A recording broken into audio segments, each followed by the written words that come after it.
Começa agora a Guilhotina, podcast do Le Monde Diplomatique Brasil. Eu sou Luiz Brasilino e estou aqui com Bianca Pio. Oi pessoal, tudo bem? Bom, no episódio de hoje a gente recebe o pesquisador e procurador do Ministério Público do Trabalho, Thiago Muniz Cavalcante. Oi Thiago, tudo bem? Olá Luiz, olá Bianca, tudo bem? Beleza. Tudo certo, Thiago. Bem-vindo ao nosso episódio 135. Muito obrigado. Procurador do Ministério Público do Trabalho, Thiago foi chefe da Coordenadoria Nacional de Erradicação do Trabalho Escravo no biênio 2016-2017. Ele é doutor em Direito pela Universidade Federal de Pernambuco, com um período de pesquisa no Centro de Estudos Sociais da Universidade de Coimbra e mestre em Direito pela PUC São Paulo. É membro da Academia Pernambucana de Direito do Trabalho e especialista em Direito e Processo do Trabalho. Ele é autor, entre outros livros, de Neoabolicionismo e Direitos Fundamentais e organizador de Combate ao Trabalho Escravo, Conquistas, Estratégias e Desafios. Thiago lançou recentemente Subhumanos, o Capitalismo e a Metamorfose da Escravidão pela editora Boitempo. Nesta obra, que é fruto da sua pesquisa de doutorado, Thiago faz uma reflexão sobre as várias faces da exploração do trabalho em diferentes conformações sociais, com destaque para a sociedade capitalista atual. O livro propõe um olhar crítico à trajetória histórica do trabalho humano e busca alternativas que possibilitem uma vida digna e realmente livre para todos. Bom, a gente vai conversar com ele agora sobre isso. Thiago, você começa o livro apresentando o trabalho nas suas formas pré-capitalistas. Por que você achou necessário fazer esse retorno? Bom, Bianca, na verdade o livro ele pretende fazer um resgate de sociedades pré-capitalistas para fazer uma comparação entre o ontem e o hoje. O livro está dividido em 3 grandes etapas, vamos dizer dessa forma. O ontem, o hoje e o amanhã, que é, na verdade, uma reflexão sobre um futuro com humanidade e liberdade. Nessa primeira passagem do livro, a gente faz um resgate historiográfico dos vários escravismos que ocorreram ao longo da história da humanidade, com uma finalidade mais notável, que é afastar alguns elementos estereotipados que invariavelmente estão presentes no senso comum sempre que o tema é escravidão. Então, hoje, quando se pensa em escravidão, geralmente as pessoas remetem a alguns desses elementos estereotipados, né? A cor do corpo, a violência física, os algozes cruéis e impiedosos e também a restrição da liberdade física de ir e vir, ou seja, a restrição da liberdade de locomoção, como se essa restrição da liberdade fosse um elemento sine qua non, um elemento obrigatório sempre que se fala em escravidão. Quando, na verdade, tanto do ponto de vista jurídico como do ponto de vista da história, historiográfico, a restrição da liberdade física de ir e vir não é e nem nunca foi uma condição para a caracterização da escravidão. Existe um historiador norte-americano chamado Moses Finley, que eu cito no livro em algumas passagens, que ele foi um profundo conhecedor das sociedades antigas, sobretudo da grega e da romana, e ele era um crítico ferrenho a essa dicotomia, né? Escravo e homem livre. Ele dizia, na verdade, que existiam várias camadas sociais que se punham entre a escravidão e a dita liberdade, que variava de acordo com vários elementos, as funções, os direitos, os deveres, as prerrogativas, as responsabilidades de cada um. Então, na verdade, quando a gente olha para o passado, a gente não necessariamente vê uma dicotomia, escravos e homens livres. A gente vê uma sociedade com camadas muito fluidas e complexas que se aproximam muito da nossa realidade atual. Então, a escravidão, ao contrário do que o senso comum geralmente remete à restrição da liberdade física de ir e vir, não necessariamente demanda essa restrição da liberdade. Do ponto de vista histórico, foram vários escravos livres ao longo da história da humanidade. Livres do ponto de vista permaneciam com sua liberdade de locomoção e não tinham tolhido a sua liberdade de locomoção. Existiam professores escravos, médicos escravos, pessoas que ainda preservavam a sua liberdade, né? Quando a gente fala do ponto de vista histórico em escravidão, é até errado do ponto de vista semântico a gente falar de escravidão no singular. O correto era a gente falar de escravidões no plural por conta dessa variedade de escravidões que ocorreram ao longo da história da humanidade. Agora, se a gente pode selecionar um ponto de interseção entre todos esses escravismos que ocorreram ao longo da história da humanidade, esse ponto de interseção não é, como eu falei, a restrição da liberdade de locomoção. Na verdade, é a apropriação de um ser humano por outro. Ou seja, em todos os escravismos que ocorreram ao longo da história da humanidade, a escravidão preserva esse elemento de apropriação. Ou seja, o ser humano ele é uma mercadoria, ele é uma coisa, e nessas condições ele era tratado. A restrição da liberdade de locomoção é apenas um instrumento de que se valia o escravizador, o algoz, para manter aquela condição de apropriação. Até mesmo no nosso passado colonial, é incorreto a gente pressupor que todos os escravos lhe faltava liberdade. Na verdade, muitos escravos tinham liberdade de frequentar pequenos comércios próximos à propriedade do senhor. Muitos escravos permaneciam com a liberdade de frequentar igrejas aos domingos e nem por isso eles deixavam de ser escravos. No nosso passado colonial, o verdadeiro encarceramento dos escravos colonos já era, desde aquela época, a absoluta vulnerabilidade econômica, a absoluta vulnerabilidade social, porque se aqueles escravos aproveitassem esses momentos de liberdade, de folga para fugirem, eles iam se submeter às mesmas condições ultrajantes que lhes eram impostas pelo seu senhor em outras propriedades da região. Eu estou aqui pensando um pouco porque era exatamente isso que eu ia perguntar, né? Por que ele não fugia? Ainda sobre esse primeiro capítulo, Tiago, você traz argumentos para mostrar que houve uma falsa ruptura com a chegada do capitalismo, né? Pelo contrário, na verdade, significou a perpetuação desse passado. Você pode explicar para a gente como as formas de exploração pré-capitalistas se apresentam hoje? Bianca, na verdade, o livro, de fato, ele tem a finalidade de desmentir alguns mitos das teorias liberais. E a primeira coisa que a gente pretende demonstrar, um dos objetivos mais notáveis do livro, é que, ao contrário do que assegura a teoria liberal, a escravidão não é algo que remanesce aí de um passado longínquo, de um passado inacabado. Ou seja, a escravidão não é uma patologia que ocorre à margem de uma sociedade sã, de uma sociedade avançada, de uma sociedade sadia. Jamais.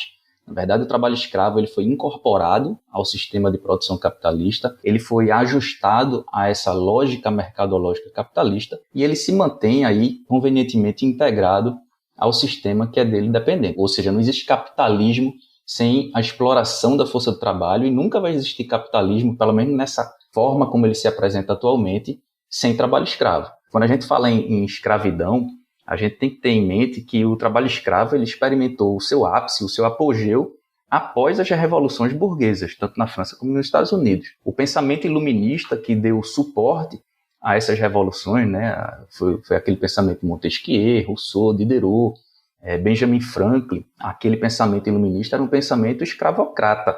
Montesquieu e John Locke eles defendiam abertamente a escravidão colonial.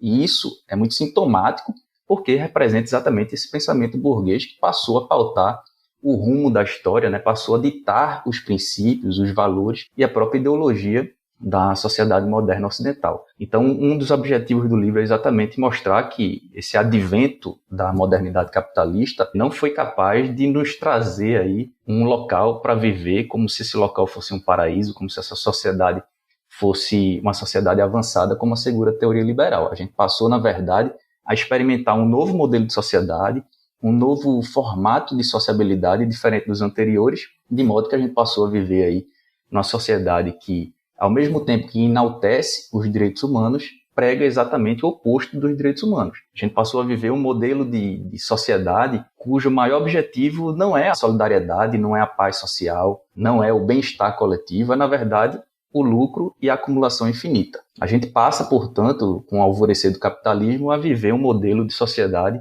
onde a igualdade ela é meramente formal, é uma igualdade religiosa, né? Todos são filhos de Deus, mas onde impera aí uma desigualdade profunda e absoluta entre os homens, uma desigualdade social, uma desigualdade racial, uma desigualdade sexual. A gente passa, portanto, a viver aí um modelo de sociedade onde a propriedade privada é considerada um direito humano universal, consagrado nas mais importantes declarações globais, mas esse novo modelo de sociedade perpetuou exatamente uma dicotomia que caracterizava as sociedades anteriores, que muito embora, como eu falei, as sociedades eram heterogêneas e complexas nas suas estratificações, havia aí duas classes sociais fundamentais, como diria Marx, que era, se a gente for tomar para a antiguidade, os patrícios e os escravos, e na Idade Média, os servos e os senhores.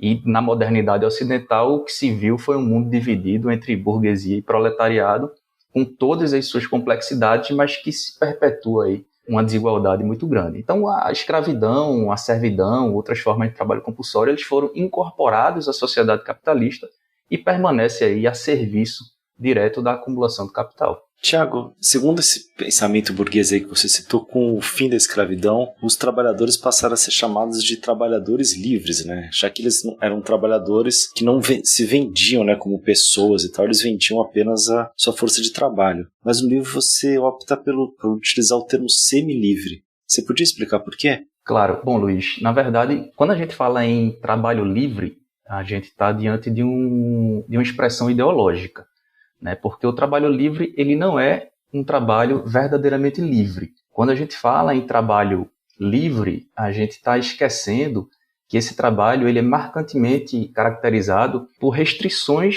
da liberdade humana, tanto do ponto de vista do tempo, do corpo, da mente, né? Então, quando a teoria liberal ela fala de trabalho livre como se fosse uma categoria evoluída, né, frente à escravidão e à servidão, na verdade, o trabalho livre ele representa um sistema de exploração da força de trabalho dentro do contexto da dominação de classe. É, na verdade, uma atividade, né, uma função ajustada a essa lógica mercadológica da modernidade capitalista e que é executada sob vigília, sob ameaças, sob punições e sanções. E nesse formato de trabalho mercadoria, em que uma das partes ela perde o domínio do tempo, perde o domínio do corpo, perde o domínio da mente, não existe uma liberdade plena. O trabalhador ele ou se submete a essa falta de liberdade ou ele perece à míngua. A gente demonstra no livro que essas coerções, né, do trabalho subordinado, que é um trabalho não livre, essas coerções elas não são impostas pelo chicote,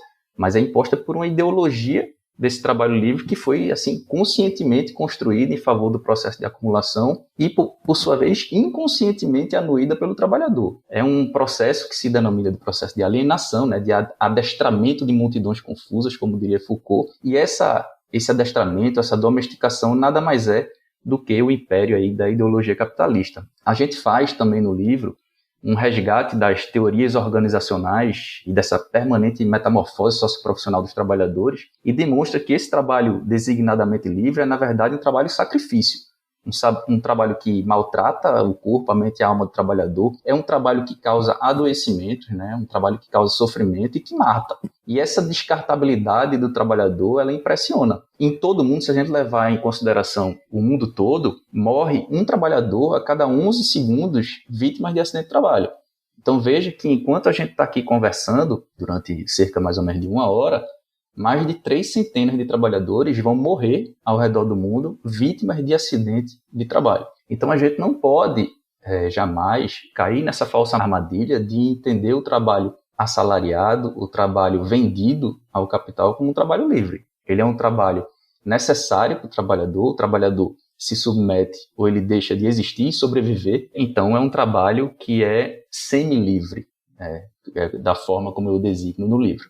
Tiago, então até para a gente entender melhor como é que essa liberdade aí que você coloca no livro até como uma farsa, né? Como é que é construído? Porque o senso comum, né, coloca o trabalhador como livre, né? Isso daí é uma coisa assim que não chega a ser discutida. Como é que foi feita essa transformação aí desse trabalho que é semi-livre para aparecer um império da liberdade? Bom, o capitalismo, como nós sabemos, ele é um modo de produção baseado na propriedade privada, né, onde de um lado estão os proprietários do meio de produção, que comandam essa produção aí de acordo com seus próprios interesses, e de outro lado estão, como dizia Marx, os produtores diretos da riqueza, né, ou seja, os trabalhadores que, privados do meio de produção, eles são obrigados a vender a sua força de trabalho como uma condição de sobrevivência. E esse capitalismo ele possui um grande objetivo, uma grande finalidade, que é a acumulação de capital, uma acumulação infinita. E para atingir essa grande finalidade, esse grande objetivo, o capitalismo aposta na competição, né? Ou seja, na concorrência, na disputa de todos contra todos. Então, ao invés de servir ao bem comum, o capitalismo prega exatamente essa competição entre os indivíduos, esse individualismo, essa busca dos próprios interesses. Mas o capitalismo não é apenas um modo de produção. É também um formato de sociabilidade, ou seja, é um padrão societal onde as pessoas elas se relacionam através da competição e da troca de mercadorias. E não é por acaso, inclusive, que nas suas primeiras linhas do Capital, que é a grande obra de Marx, ele começa com a definição de mercadoria, né? Porque ele diz que a sociedade exatamente onde reina o modo de produção capitalista, é, na verdade, uma enorme coleção de mercadorias e tudo gira em torno dessa produção e da troca de mercadorias. Mas veja, para sustentar esse modo de produção injusto, né, onde uns são proprietários dos meios de produção e outros vendem a força de trabalho como uma condição de sobrevivência, para sustentar exatamente essa propriedade privada e acumulação de riquezas, é preciso uma ideologia, né, que é, na verdade, que atualmente hoje é a ideologia hegemônica, que é a ideologia capitalista. E o conceito de ideologia, pelo menos o conceito marxista de ideologia, é exatamente o falseamento da história a serviço desse Estado liberal burguês, ou seja, é uma mentira construída para a exploração da classe proletária. E uma das vertentes, vamos dizer assim, dessa ideologia capitalista foi designar o trabalho vendido ao capital como um trabalho livre. É como se o trabalhador fosse uma vontade livremente manifestada pelo trabalhador vender a sua força de trabalho para o patrão. E veja, se a gente for trazer essa conversa para o momento atual, existe uma ramificação, vamos dizer assim, da ideologia capitalista, que é a ideologia do empreendedorismo, né? Ou seja, se foi colocado na nossa cabeça que esse trabalho, sacrifício, vendido ao capital é um trabalho livre, hoje estão colocando na cabeça de pessoas que são falsos autônomos que essas pessoas são independentes, né? E são autônomos, e essa ramificação da ideologia capitalista é exatamente essa ideologia do empreendedorismo. Essa ideia de autonomia, essa ideia de independência, ela se transforma em uma ideologia na medida em que ela reforça exatamente as relações de poder dominantes atualmente, né, nas sociedades contemporâneas. Ela exige que as pessoas sejam autônomas, ela exige que as pessoas se vejam como autônomas, como independentes, e isso, obviamente, independentemente dos fracassos que eventualmente venham a acontecer na vida dessas pessoas. E esse fracasso, é bom que se diga, e diz essa ideologia, é resultado apenas da incapacidade da pessoa e aquela pessoa não leva isso, não crê que não seja decorrente de sua culpa, e na verdade é decorrente do sistema. Muitos fracassarão independentemente dos seus esforços. Então, não apenas a designação de livre para o trabalho faz parte dessa ideologia capitalista, como a designação de autonomia, de independência para essas novas formas de trabalho contemporâneo que estão surgindo a todo momento, também faz parte, integra essa ideologia capitalista que reina na nossa sociedade. Tiago, eu queria te perguntar sobre os direitos trabalhistas e as conquistas dos trabalhadores, se eles avançam no sentido de tornar esse trabalho livre ou se essas conquistas são compensadas por novas técnicas, novas formas de organização do trabalho. Veja, Luiz, na verdade, quando a gente fala de conquistas trabalhistas, de direitos trabalhistas, a gente está falando necessariamente de conquistas que foram decorrência de lutas operárias. Então, se a gente for fazer um resgate historiográfico dos movimentos operários, das primeiras greves, a gente vai ver que eles tinham uma finalidade principalmente revolucionária. E isso foi se perdendo com o passar do tempo para greves que passaram a ter um caráter preponderantemente reformista em detrimento do revolucionário. Eu costumo dizer que o trabalho subordinado, o trabalho assalariado, o trabalho sacrifício, ele é um trabalho que serve ao capital, mas quanto mais protegido ele for, melhor, obviamente. Então, hoje, nós estamos tendo, em âmbito global, não apenas no Brasil, mas em âmbito global, um processo de retirada, né, de direitos. Então, a gente está caminhando para uma forma de trabalho que continua sendo um trabalho não livre, vendido ao capital, mas um trabalho desprotegido. Então, as conquistas trabalhistas, elas são muito importantes e visam a proteger o trabalhador de riscos em relação à segurança, em relação ao bem-estar, em relação a outros direitos sociais que estão invariavelmente relacionados, como saúde, como educação, como moradia. Mas essas conquistas trabalhistas não retiram aquela característica preponderante que é a característica mercadológica, essa conformação mercadológica do trabalho vendido ao capital. Tiago, última questão sobre isso. Existem setores aí da classe trabalhadora que são bem remunerados, né? Que possuem boas condições de trabalho, ou então profissionais liberais, ou então você até já falou sobre a questão dos empreendedores individuais e tal. Esses trabalhadores, eles não seriam livres? Não, todos aqueles que vendem a sua força de trabalho para o capital são, em algum momento ou em alguma fração, não livres. Na verdade, quando a gente estuda a classe trabalhadora, a gente está falando de uma classe que é muito complexa e heterogênea, né? E a gente vai ter, dentro da classe trabalhadora, trabalhadores que têm poucos ou nenhum direitos e trabalhadores que têm uma rentabilidade alta, que têm muitos direitos e que exercem cargos de chefia, de direção, enfim. Agora, todos esses trabalhadores, eles possuem uma característica em comum. São trabalhadores que vendem a sua força de trabalho para o capital e que, em alguma parte,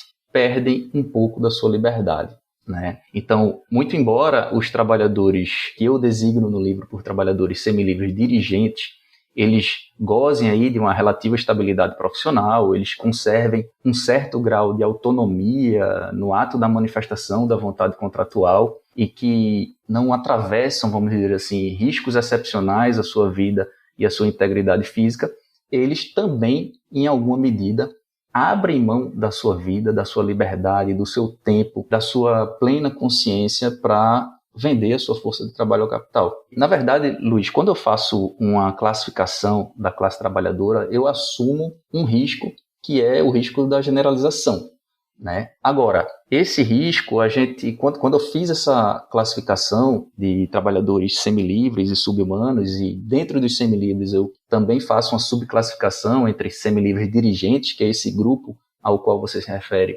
os semilivres proletários e os semilivres precários, essa subclassificação, ela parte de alguns elementos que a gente observa na realidade do dia a dia e que vão ditar o nível de liberdade tolhida do trabalhador. E esses elementos são a condição econômica do trabalhador, né, a estabilidade vivenciada no trabalho, o nível de qualificação desses trabalhadores, os riscos inerentes à atividade desenvolvida por esses trabalhadores e o grau de autonomia no ato da manifestação da vontade, né? Então, se a gente for observar um trabalhador que eu designo por precário no livro e que esses trabalhadores eles têm um patamar muito reduzido de direitos e apresentam aí um baixo grau de autonomia no ato da manifestação da vontade, ou seja, ele se submete porque ele de fato precisa daquilo para sobreviver. Agora, quando a gente sobe essa escada e chega exatamente nessa parte dos trabalhadores semilivre dirigentes, né, que eu designo por semilivre dirigentes, que são trabalhadores pertencentes à classe média, ocupantes de cargos de chefia, de direção, são os profissionais liberais, são inclusive servidores públicos, né? Inclusive pequenos proprietários cuja propriedade não é suficiente para isentar do trabalho. Essa categoria de trabalhadores que, vamos registrar aqui, é uma pequena margem da população mundial, muito embora eles conservem uma certa liberdade no ambiente de gozo e de usufruto de direitos, ainda assim ele termina perdendo um pouco da liberdade por conta desse trabalho vendido ao capital. Agora, veja, é importante a gente ter em mente que isso paulatinamente vem piorando com o passar do tempo, sobretudo após todas essas novas tecnologias que surgem a todo momento, né? Então, mesmo esses trabalhadores semilivre dirigentes, que são trabalhadores que exercem função de chefia, que têm cargos de chefia, de direção, esses trabalhadores que antigamente eles tinham preservado o seu momento de vida, né, a partir do momento que eles saíam do trabalho, eles se desligavam do trabalho e passavam a viver. Hoje em dia, com os novos meios tecnológicos, eles passam a trabalhar quase que integralmente todo o tempo de sua vida. Eles saem do trabalho, mas permanecem com WhatsApp, com telefone, com internet, enfim. A todo momento, esses trabalhadores eles estão sendo cobrados para produzir cada vez mais. Então, o que se tem percebido, inclusive, mais recentemente, é que essas novas tecnologias, ao invés de proporcionar um bem-estar para o ser humano, têm causado cada vez mais uma intensificação do trabalho. Tiago, queria falar um pouco sobre o impacto do colonialismo na exploração dos trabalhadores. Apesar da independência das nações colonizadas, o modo de dominação ele ainda persiste. Você acha que isso reflete na exploração dos trabalhadores? Sim, na verdade, um dos objetivos do livro é exatamente mostrar que esses arranjos coloniais, eles estão presentes nas relações de trabalho contemporânea, né? Uma das pessoas, um dos autores que eu estudo muito e que cito muito no livro, que talvez seja o grande marco teórico do livro, que é o Boaventura de Souza Santos, ele tem uma teoria, que é a teoria da linha abissal, que por sua vez divide o mundo em dois lados, né? O lado metropolitano e o lado colonial. O Boaventura diz que o lado metropolitano é o lado daqueles que têm direito, da civilização moderna ocidental. Ou seja, os direitos humanos, eles são efetivamente úteis nesse lado do mundo, na região metropolitana. E o lado colonial, por sua vez, é aquele lado onde as pessoas elas não são detentoras de direitos, não vigem a civilização moderna ocidental. Na verdade, esse outro lado do mundo, que é o lado colonial, o direito ele pode até ser oficialmente reconhecido, mas ele não é realisticamente útil, né? E Boaventura diz que esses dois lados, tanto o lado metropolitano como o lado colonial, eles, em algum momento da história, eles foram geograficamente delimitados, né, naquela época do colonialismo histórico, da emergência do capitalismo mercantilista, mas hoje em dia as sociedades metropolitanas e coloniais elas convivem dentro de grandes centros urbanos. O lado colonial, a gente pode observar o lado colonial nos guetos, nas periferias, nos subúrbios, né? Então, se a gente for para grandes centros como Paris, Londres, a gente vai ter pequenos guetos coloniais dentro desses grandes centros urbanos. E isso reverbera, obviamente, nas relações de trabalho, ou seja, esse mundo dividido em dois, o lado metropolitano e o lado colonial, ele reverbera nas condições de trabalho. Ou seja, nas relações de trabalho, a gente também consegue identificar aqueles trabalhadores que têm direitos, né? Ou seja, são trabalhadores que, inobstante, vendam a sua força de trabalho para o capital e, por isso, não tenham a sua liberdade preservada integralmente, eles exercem essas atividades dentro de um ambiente de pertencimento e gozo de direitos. Agora, existem outros trabalhadores que estão além dessa linha abissal citada por Boaventura. São trabalhadores que estão à margem dos direitos humanos. São os trabalhadores que, muito embora os direitos humanos lhes sejam formalmente reconhecidos, eles não têm nenhum tipo de utilidade. Então, são os trabalhadores que eu designo no livro como trabalhadores sub-humanos, né? São trabalhadores que estão alijados de qualquer tipo de direitos e para quem a modernidade ocidental não reserva essa condição de seres humanos. Ou seja, são aquelas pessoas que não são consideradas seres humanos pela modernidade ocidental capitalista, não são homens, não são mulheres, não são sujeitos de direitos. E essa condição de menos humanos ou de sub-humanos, né, de não humanos, os expõe aí a uma exploração atroz promovida pelo processo de acumulação do capital. Tiago, eu queria também falar agora sobre a imigração também dentro desse contexto de exploração dos trabalhadores. Se por um lado tem uma rigidez de leis migratórias nos países, sobretudo esses países que foram colonizadores, inclusive, né? Por outro lado, tem uma flexibilização das leis trabalhistas que permitem cada vez mais justamente explorar essa mão de obra que eles dizem não querer. Eu queria que você falasse um pouco dessa questão, porque a gente vê isso acontecer, inclusive no Brasil, com uma migração interna, mas também aqui da América do Sul, de trabalhadores que a gente vê, os bolivianos, os paraguaios, para trabalhar na costura. Enfim, o quanto essa vulnerabilidade desses trabalhadores, né, vulnerabilidade social, de não ter acesso a documentos, acaba perpetuando essa situação de exploração, né? Exatamente, sem dúvida. Se os moradores de favela, eles são marginalizados pelo que eles são, né, são pobres, são negros, são nativos, são socialmente e territorialmente demarcados, ou seja, há corpos que nós podemos dizer que são corpos racializados. Os imigrantes aqui, frise-se, né? A gente está falando de imigrantes oriundos de países menos favorecidos que não são bem-vindos dentro desses centros urbanos. Então, por exemplo, todos aqueles que saem do lado colonial e buscam entrar nesse lado metropolitano, como diz Boaventura, ele vai ter uma dificuldade muito grande para encontrar checkpoints que favoreçam a sua entrada. Mas, obviamente, a gente também não pode perder de vista que esses trabalhadores são uma mão de obra muito barata, uma mão de obra até certo ponto descartável, que, a depender da conjuntura social desses centros urbanos e do interesse econômico desses centros urbanos, o capital termina fechando os olhos para essa ilegalidade e explorando esses trabalhadores.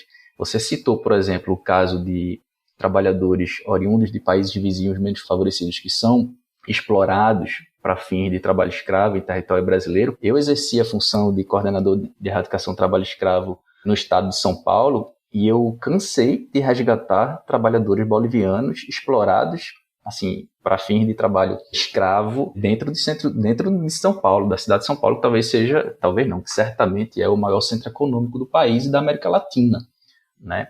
Então, quando a gente fala de trabalho migrante, a gente está falando de um trabalho precarizado, porque é um trabalho de trabalhadores extremamente vulneráveis em todos os pontos de vista, não apenas do ponto de vista social, mas também cultural, ou seja, são trabalhadores que desconhecem a lei daquele país, são trabalhadores que não falam geralmente a língua daquele local e que se tornam muito mais vulneráveis para fins de exploração do trabalho escravo. Posso só acrescentar uma questão que eu acho que é importante quando a gente está falando desse tipo de trabalho, que muitas vezes as pessoas têm a ilusão que esses trabalhadores e essas trabalhadoras estão costurando para roupas que são vendidas na feirinha da madrugada, né? Aqui na 25 de março, São Paulo. Sim, também estão. Mas é importante também acrescentar que eles fazem parte de uma cadeia produtiva de grandes marcas da indústria têxtil, né? Não, sem dúvida. Na verdade, quando a gente fala do setor de confecções, a gente está falando de um setor, de uma cadeia produtiva que tem, vamos dizer assim, 3 escalões, né? O primeiro escalão, que é o escalão de cima, são,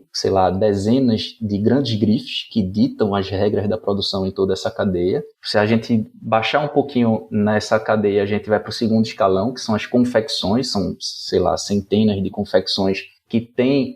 Algumas delas têm a sua própria marca, mas outras simplesmente produzem para essas grandes grifes que estão na ponta da cadeia. E se a gente descer mais nessa cadeia de produção, a gente vai observar exatamente essas oficinas de costura que produzem toda a sua produção para essas 2 camadas superiores, e aí são milhares de oficinas de costura que, obviamente, também bastante heterogênea, mas que tem uma característica em comum, que é mas o patamar reduzido de direitos. Quando eu trabalhei em São Paulo, era muito fácil observar onde tinha trabalho escravo. Eu pedia, por exemplo, a produção dessas grandes grifes que ficam na ponta da cadeia, que às vezes se autodenomina de varejista, mas que no próprio contrato social mostra que não são apenas varejo, mas que também faz parte da cadeia de produção e de confecção. E a produção era toda realizada em pequenas oficinas de costura que não tinham trabalhadores registrados, que estavam em nome de imigrantes, ou pelo menos de trabalhadores estrangeiros, né, oriundos de países da língua castelhana, e a partir daí com uma grande produção. Então, a gente fazia essas operações de combate ao trabalho escravo nessas oficinas onde havia indícios fortes de trabalho degradado, e em muitas ocasiões a gente encontrava de fato trabalhadores produzindo roupas de grandes grifes que vendem a preços exorbitantes e que eram muito mal remunerados e que trabalhavam o dia todo em condições absolutamente ofensivas à sua dignidade, às vezes com criança no colo. Eu cansei de ver trabalhadores com 20, 21 anos que já estavam incapacitados para o trabalho em decorrência da quantidade de trabalho e da forma como o trabalho estava sendo realizado. Tiago, qual que é, a Biana falou sobre a questão da imigração, né? E acho que um traço de continuidade muito marcante do período atual em relação aos períodos pré-capitalistas é o eurocentrismo, né? E o racismo como elementos que ajudam a construir essa sub-humanidade, né? Você podia falar um pouco sobre isso, sobre como é que esses 2 elementos trabalham e fortalecem nessa construção do que é humano e do que é sub-humano? Sim, na verdade, quando a gente estuda o capitalismo, a história do capitalismo, ela é uma história colonial. O capitalismo surgiu a partir do colonialismo e se desenvolveu a partir do colonialismo. Então, hoje, estudar trabalho escravo, sobretudo trabalho escravo nas Américas, sem o elemento racial, seria um equívoco histórico partida, né? Então, quando a gente fala de capitalismo, a gente tem que ter a noção de que, desde os primórdios do capitalismo, essa divisão do trabalho assalariado e do trabalho escravo, compulsório, servil, teve o elemento raça em sua constituição. Então, aos negros oriundos da África, aos indígenas, foi destinado exatamente à escravidão e outras formas de trabalho compulsório, e aos brancos europeus, inclusive que prestavam serviço nas colônias, foi destinado o trabalho assalariado. né? Então, esse elemento da raça, esse elemento eurocentrado, ou seja, o eurocentrismo no sentido de que apenas aos brancos europeus era destinado ao trabalho assalariado, ele está na formação do próprio capitalismo.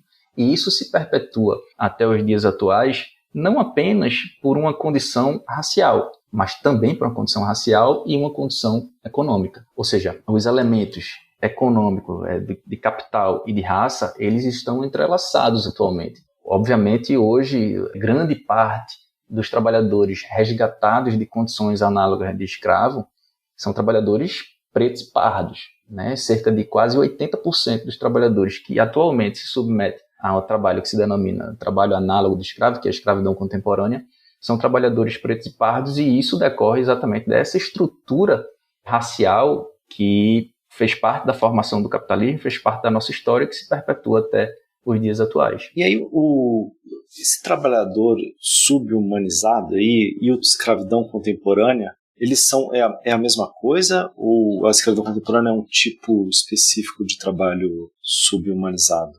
Veja, quando a gente estuda a escravidão contemporânea, a gente tem que ter em mente que a escravidão contemporânea, para o direito, ela está prevista nas leis, né? Então, para a lei brasileira, o trabalho escravo contemporâneo é aquele trabalho forçado, o trabalho em condições degradantes, é o trabalho em jornadas exaustivas e é o trabalho com restrição de locomoção em razão de dívidas. Essa é a definição de trabalho escravo contemporâneo para o ordenamento jurídico brasileiro. Se a gente for para outro país, a gente vai ter possivelmente uma outra definição de trabalho escravo e de escravidão para fins jurídicos, vamos dizer dessa forma. Eu, quando falo de escravidão no livro, eu estou falando de uma escravidão tanto do ponto de vista jurídico, mas também do ponto de vista histórico. Eu amplio um pouco a concepção do que é escravidão, isso comparativamente em relação ao ordenamento jurídico brasileiro, para colocar outras figuras que eu também entendo que estejam aí submetidas à escravidão, né, a designação de escravidão. Agora, quando eu falo de trabalhadores subhumanos no livro, eu não falo apenas de trabalhadores escravizados. Eu estou falando de todos aqueles trabalhadores que estão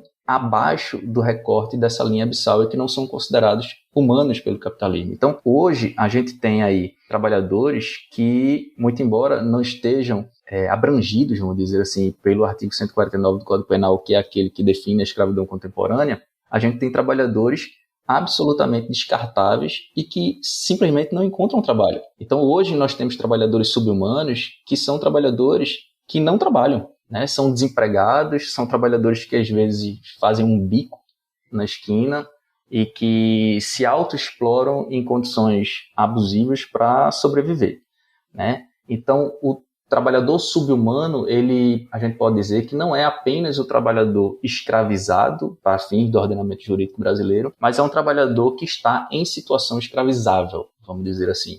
Então, se a gente está falando de trabalhadores escravizáveis, a gente está falando de trabalhadores de um substrato muito vasto da população da classe trabalhadora. A gente está falando, por exemplo, de crianças que são exploradas para fins de trabalho infantil em suas piores formas. A gente está falando de pessoas que são exploradas para fins sexuais. A gente está falando de trabalhadores que não encontram emprego e por isso estão em condições ofensivas à sua dignidade. E hoje se aproxima muito dessa região da subhumanidade alguns trabalhadores que anteriormente estavam numa zona da precariedade, ou seja, quando a gente fala de trabalhadores semilivres da faixa precária, vamos dizer assim, que são trabalhadores com poucos direitos ou com um patamar muito reduzido de direitos, hoje alguns desses trabalhadores estão se aproximando dessa região da subhumanidade, né? Então, quando a gente fala, por exemplo, de trabalhadores de aplicativos, obviamente a gente não está falando de trabalho escravo, mas quando a gente fala de trabalhadores de aplicativos que, por exemplo,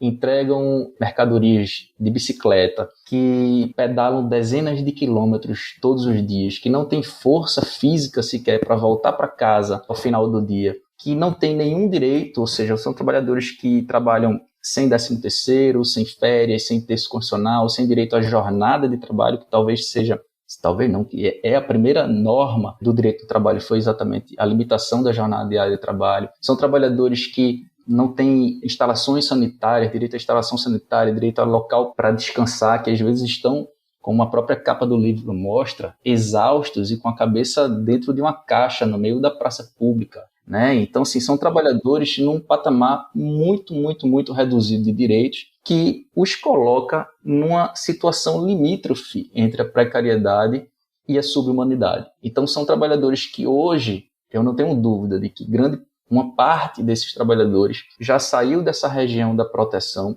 e foi para a região da precarização, e hoje estão descendo dessa região da precarização para uma região que a gente já pode chamar de região da escravidão. Perfeito, Tiago. Agora eu queria te perguntar sobre a questão específica do trabalho escravo, né? Trabalho escravo contemporâneo, para a gente entender também melhor como é que é essa categoria. Você falou, acho que agora na resposta anterior, o trabalho infantil, né? E sexual também, acho que se enquadram como trabalhos escravos, mas tem outras categorias?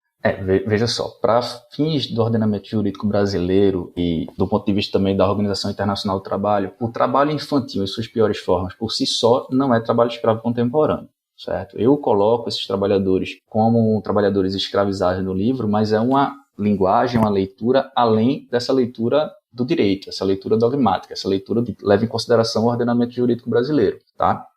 Hoje, existem 4 formas, vamos dizer assim, de escravização à luz do ordenamento jurídico brasileiro. É o trabalho forçado, o trabalho em condições degradantes de trabalho, o trabalho em jornadas exaustivas e o trabalho com restrição de locomoção em razão de dívidas, que é a famosa servidão por dívidas. O trabalho forçado é aquele para o qual o trabalhador não se ofereceu de espontânea vontade ou aquele do qual o trabalhador não consegue se desvincular de espontânea vontade, ou seja, ele leva esse elemento de espontaneidade, esse elemento da vontade do trabalhador em consideração. A restrição de locomoção em razão de dívidas, por si só, o nome já dá uma boa definição do que é, ou seja, é aquele trabalhador que contrai dívidas impagáveis com seu empregador e não consegue se desvincular daquele contrato de trabalho, daquele trabalho. As condições degradantes de trabalho, que são condições absolutamente aviltantes de trabalho e que se expressam mais das vezes através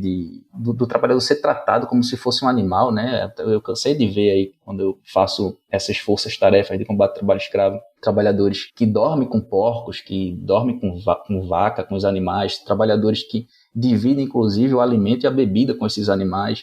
São trabalhadores que, ou seja, não são tratados como seres humanos, mas como bichos, como animais de tração na produção aí de riquezas econômicas. E a quarta categoria, a quarta forma de escravização é exatamente as jornadas exaustivas. E quando a gente fala de jornada exaustiva, é bom a gente ter em mente que jornada exaustiva não é jornada prolongada. A jornada exaustiva é muito mais do que a jornada prolongada. Ela demanda, na verdade, a análise do tempo de trabalho, mas também aliado ao ritmo, à frequência, ao desgaste, a natureza daquele trabalho desenvolvido, as próprias condições de execução e também a própria fisiologia do trabalhador.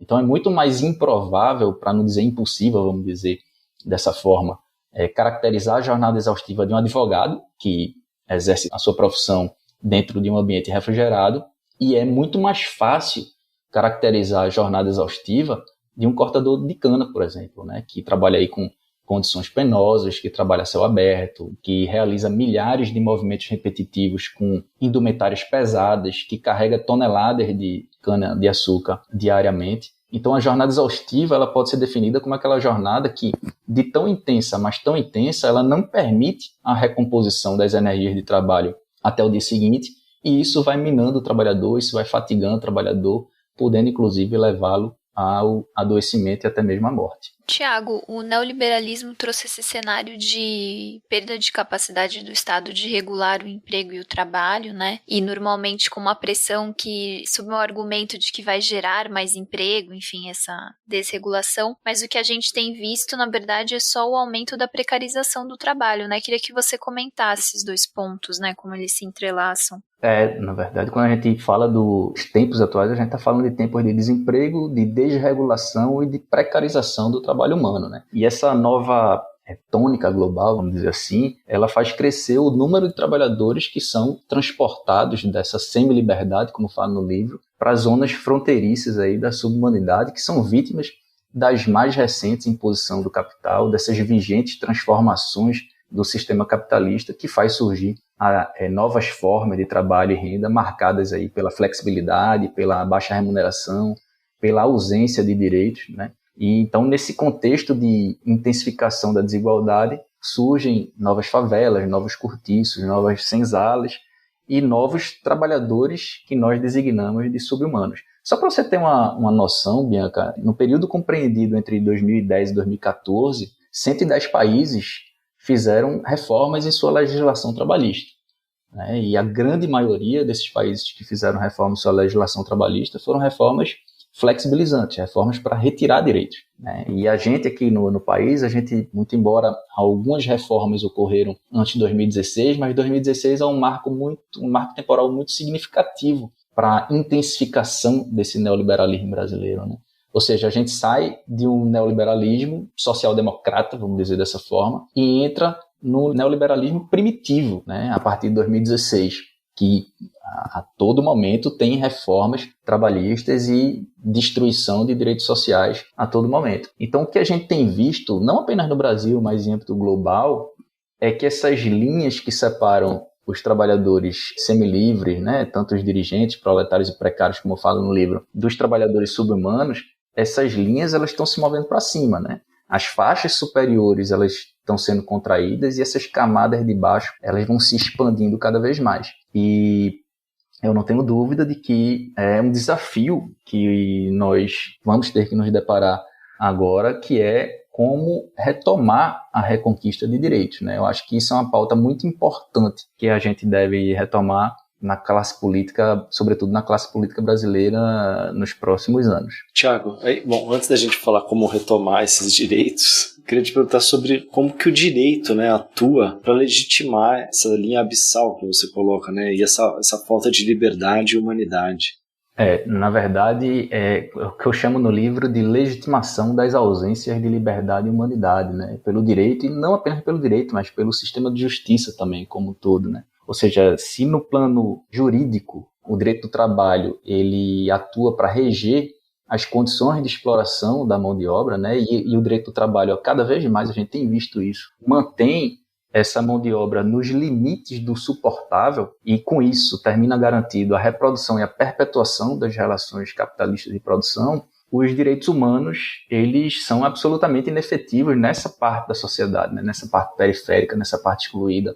Porque esses direitos humanos eles foram historicamente idealizados para ter lugar, para operar apenas na modernidade ocidental. Então, existe um recorte dos direitos humanos na sociedade metropolitana, na sociedade colonial, de modo que os direitos humanos eles são inefetivos, né? E, na verdade, quando a gente fala de direito e do sistema de justiça como um todo, a gente não pode perder de vista que a gente tem uma justiça, e quando eu falo de justiça, eu falo sistema de justiça, não é apenas judiciário, que está imerso na ideologia capitalista e que é uma justiça, portanto, racista e classista, né? É um poder que está, como eu falei, imerso na ideologia dominante que aniquila aí a política emancipatória vertida num reformismo social, num reformismo evolutivo, e que contribui para perpetuar o status quo. Bom, eu trago na própria pesquisa aqui, no próprio livro, eu trago vários exemplos de decisões judiciais que são claramente ideologizadas e que afastam a caracterização do trabalho escravo contemporâneo para casos grotescos de trabalho escravo, né? Trabalhadores que se submetiam a condições absolutamente ultrajantes de trabalho e que as decisões judiciais elas absolvem o algoz sobre a narrativa, o pressuposto de que aquele trabalhador estava acostumado àquelas condições aviltantes de trabalho e que era o padrão de vida já cultural daquela região, né? Então isso reforça exatamente essa característica ideologizada das decisões judiciais. Tiago, me permite ler um exemplo aqui de uma decisão dessas que você tem no livro? Pois não, por favor. Isso aqui faz parte da decisão de um juiz, né, num caso onde foi encontrado trabalho escravo, né, numa fazenda. O juiz fala assim: lamentavelmente, o quadro fático evidenciado nos autos representa a dura realidade do interior do norte do estado do Tocantins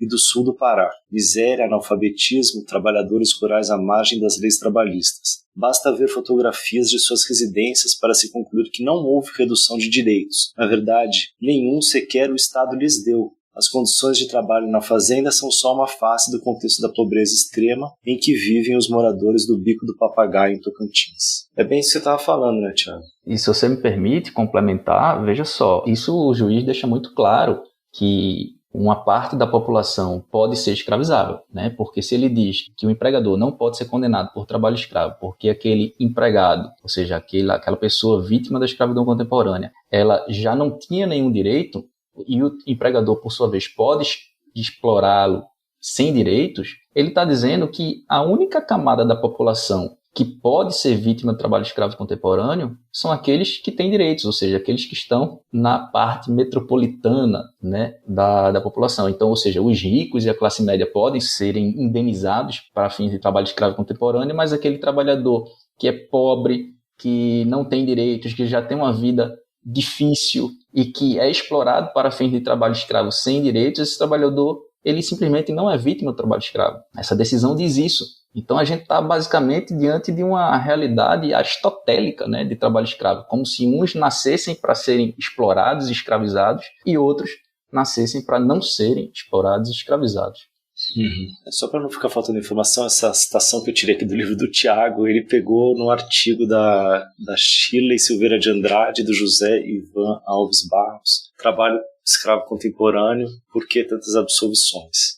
Depois a gente pode colocar a referência aí no link do post. Então, Tiago, conforme prometido aí para a gente falar um pouco sobre como recuperar esses direitos, né, você apresenta principalmente 2 alternativas aí no livro. Eu queria começar, se você me permite, pela renda básica universal. Te perguntar como é que esse estabelecimento disso pode contribuir para garantir mais dignidade para os trabalhadores. Bom, Luiz, se você me permite, eu gostaria também de deixar claro aqui que o livro ele faz uma crítica muito contundente, né, ao capitalismo.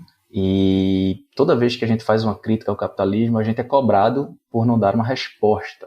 E o livro, ele, na verdade, ele não pretende trazer respostas para essas ausências de liberdade e humanidade, mas ele pretende iniciar um debate onde se apresenta caminhos possíveis para um futuro melhor, vamos dizer assim, para pelo menos aliviar o sofrimento humano e garantir dignidade para toda a classe trabalhadora. E é por isso que a gente faz essa proposta que parte de 2 pressupostos, né? Na verdade, parte de uma premissa paradoxal.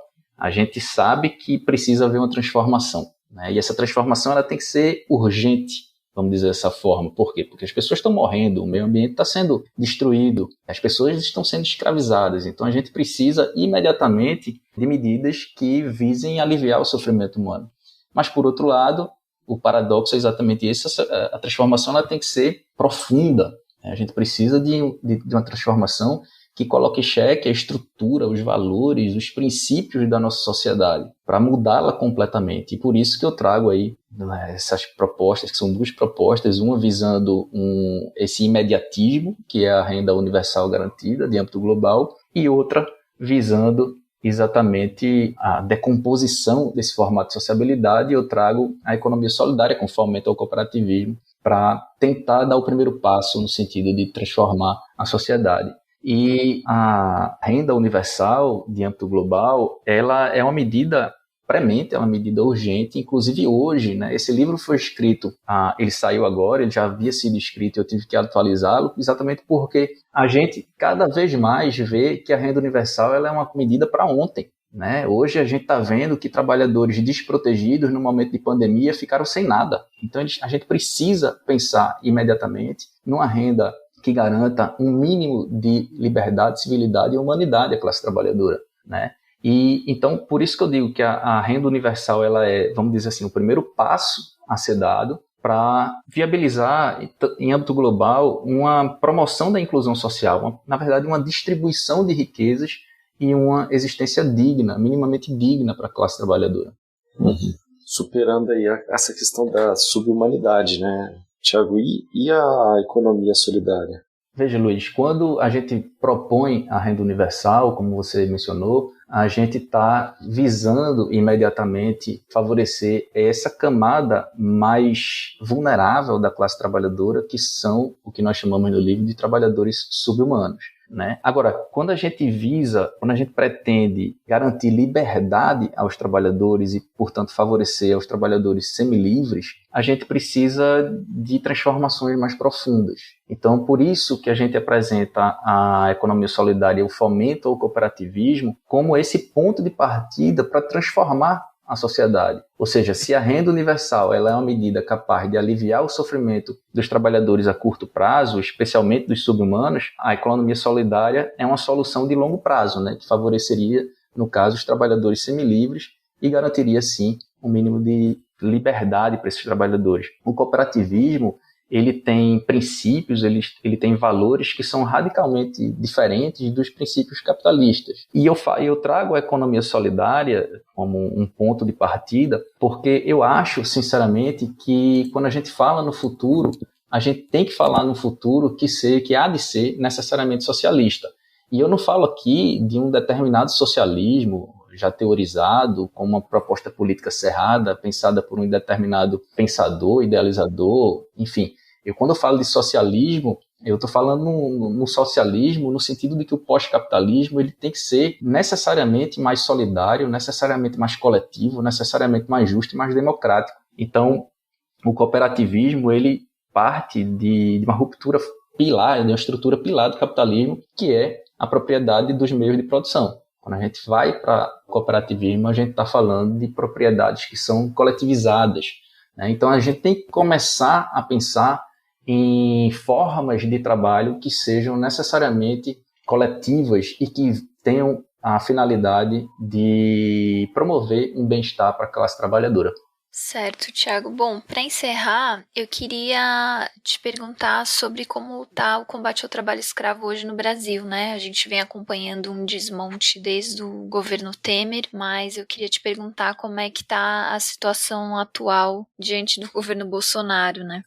Bianca, quando a gente fala do período pós-golpe, vamos colocar assim, posterior a 2016, tudo piorou no combate ao trabalho escravo, né? Tanto do ponto de vista da estrutura humana, nas nossas instituições, no aparato de Estado, né, que é dedicado ao combate ao trabalho escravo. Então, a fiscalização do trabalho ela está cada vez mais sucateada, cada vez mais degradada. Então, a gente tem uma dificuldade humana, vamos dizer dessa forma, no sentido de combater o trabalho escravo. Tanto do ponto de vista do aparato normativo, ou seja, a gente tem leis a todo momento que acabam com direitos e flexibilizam o direito do trabalho, fica difícil acompanhar todas essas reformas. Nós que somos operadores do direito, nós não conseguimos acompanhar tantas modificações para rebaixar o patamar de proteção da classe trabalhadora. E, obviamente, como eu falei aqui, esse rebaixamento vai invariavelmente levar uma boa parte de trabalhadores que hoje são trabalhadores protegidos para trabalhadores que se colocam ali no limite da escravidão. E uma coisa muito séria também que ocorreu foram as inverdades, né, as fake news relacionadas ao combate ao trabalho escravo contemporâneo, inclusive por parte do mandatário maior da nação, né? Então, assim, quando o Bolsonaro fala sobre trabalho escravo contemporâneo, geralmente ele fala de forma absolutamente atécnica, para dizer o mínimo, né? Então, nós que somos operadores de Estado, que visamos a combater o trabalho escravo, que estamos imersos nessa luta de combate ao trabalho escravo, a gente tem que, ao tempo todo, desmentir determinadas informações que são propagadas em relação, inclusive, ao conceito de trabalho escravo contemporâneo, né? Então, assim, sob todos os pontos de vista, a gente vem tendo dificuldades cada vez mais crescentes no sentido de enfrentar o trabalho escravo e garantir um mínimo de dignidade aos trabalhadores. Você imagina que uma organização não governamental chamada Walk Free Foundation estima que hoje nós tenhamos no Brasil 150 mil trabalhadores e em 20 anos a gente resgatou 50 mil. Ou seja, a gente precisa de muito avanço para amenizar essa chaga do trabalho escravo no Brasil. E o que a gente tem visto é exatamente o caminho oposto, né? Um caminho aí de fake news, de diminuição de direitos, um caminho no sentido de ser conivente com a exploração e com a opressão e não de dar as mãos aos órgãos fiscalizadores. E com o aumento da pobreza, né, e da desigualdade, as condições para esse tipo de trabalho aumentar estão dadas, né? Sim, eu me referi exclusivamente ao enfrentamento do ponto de vista repressivo, mas, obviamente, o aspecto social, o aumento da desigualdade social, o aumento da fome no Brasil hoje, mais de 40% da população brasileira sofre algum tipo de insegurança alimentar. Então, observe que essa precarização nas condições de vida e no padrão de vida da classe trabalhadora a torna muito mais vulnerável à submissão a condições ultrajantes de trabalho, né? Não apenas nos rincões do nosso país, né? Não apenas em âmbito rural, mas também em âmbito urbano. Veja que está cada vez mais eclodindo notícias de empregadas domésticas que estão sendo submetidas a condições de trabalho escravo contemporâneo. Esse exemplo mesmo que eu pensei, né? A pessoa falando assim, olha só, eu estou dando comida, né? Casa, tudo para a pessoa. Né? Complicado, Thiago. Valeu demais aí pela conversa, foi muito bacana. Ô Luiz, eu que agradeço, você e a Bianca, pelo espaço, por essa conversa, agradeço imensamente, espero que tenha sido proveitosa. Foi excelente, Thiago, super obrigada pelo seu tempo para conversar com a gente, foi muito bacana. E Luiz, só para lembrar que quem quiser comprar o livro do Thiago, o Subhumanos, o Capitalismo e a Metamorfose da Escravidão, pode usar o nosso link da Boitempo, a gente vai deixar na descrição do episódio. Maravilha. Então é isso, quem quiser falar com a gente, né? Não, vamos lá, mandar sugestões, críticas. Elogios, ideias. Tamo aí. guilhotina@diplomatique.org.br. É isso, até semana que vem. Valeu, gente.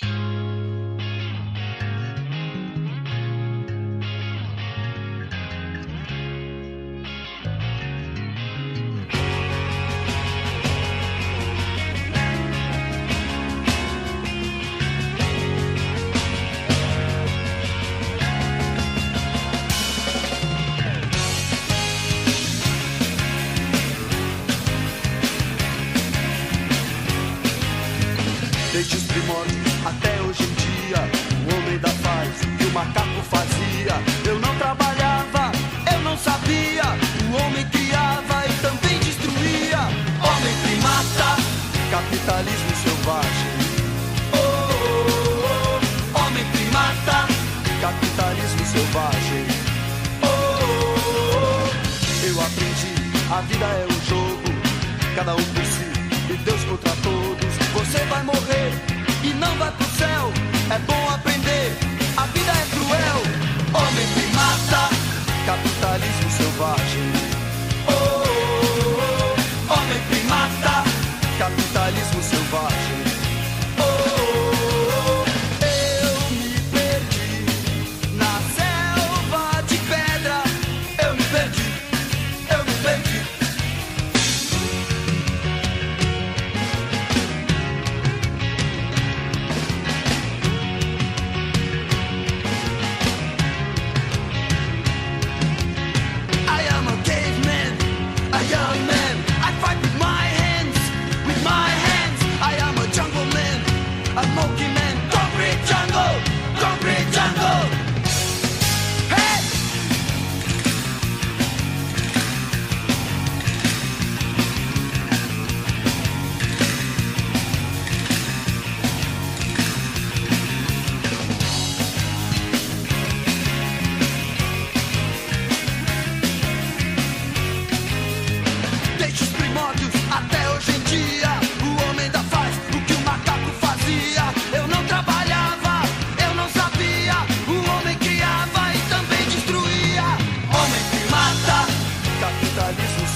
Capitalismo selvagem. Oh, oh, oh. Eu aprendi, a vida é um jogo, cada um por si e Deus contra todos. Você vai morrer e não vai pro céu. É bom aprender, a vida é cruel. Homem primata, capitalismo selvagem. Oh, oh, oh. Homem primata, capitalismo selvagem.